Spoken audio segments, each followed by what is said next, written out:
Okay, nandito na naman ako sa Deporks.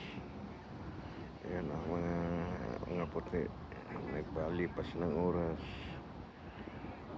Dami kasing upuan rito. Tubang sa river. Pasyalan talaga itong lugar na ito. Ito, karamihan ito nagbabike. Kasi nakikita ko sa likod, ang daming bike. Mga bikers ito. Di nakikibike rin ako. At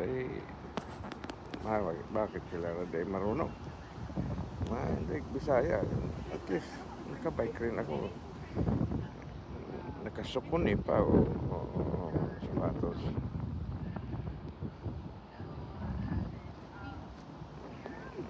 Kaya magpapalipas ka lang ng oras